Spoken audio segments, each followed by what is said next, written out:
আসসালামু আলাইকুম। অষ্টম শ্রেণী বোর্ড বই থেকে চাকরি পরীক্ষায় আসা গণিতগুলো আমরা সমাধানের চেষ্টা করব।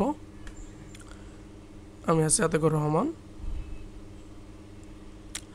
প্রথম প্রশ্ন হচ্ছে, একটি ছাগল 8% ক্ষতিতে বিক্রয় করা হলো।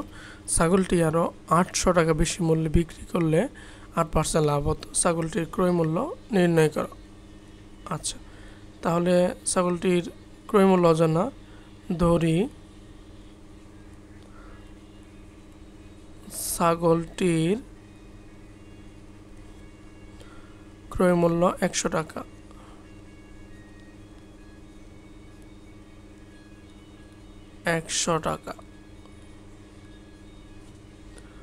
অতএব 8% ক্ষতিতে বিক্রয় মূল্য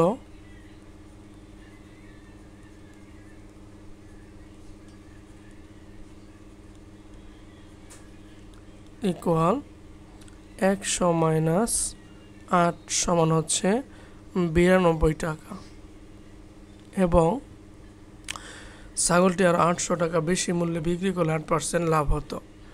এখন বের করি যে 8% লাভে বিক্রয় মূল্য ইকুয়াল 100 প্লাস 8 ইকুয়াল হচ্ছে 108 টাকা। তাহলে বিক্রয় মূল্য বেশি, বিক্রয় মূল্য বেশি ইকুয়াল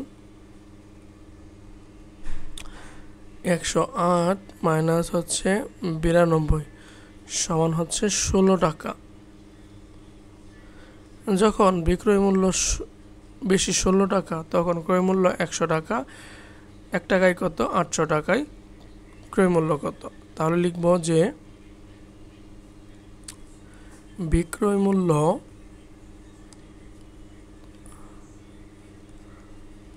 বিক্রয় মূল্য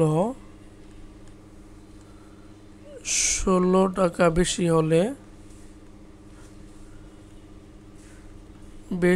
হলে ক্রয় মূল্য 100 টাকা।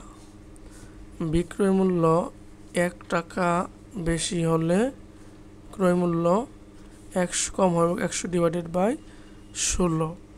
বিক্রয় মূল্য 800 টাকা বেশি হলে ক্রয় মূল্য ইকুয়াল 100 গুণন 800 ডিভাইডেড বাই হচ্ছে 16।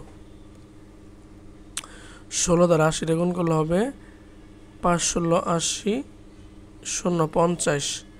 তাহলে থাকতেছে 100 গুণন 50, 5 থেকে 5 আর 3টা 0, 5000 টাকা হলো ছাগলটির ক্রয় মূল্য।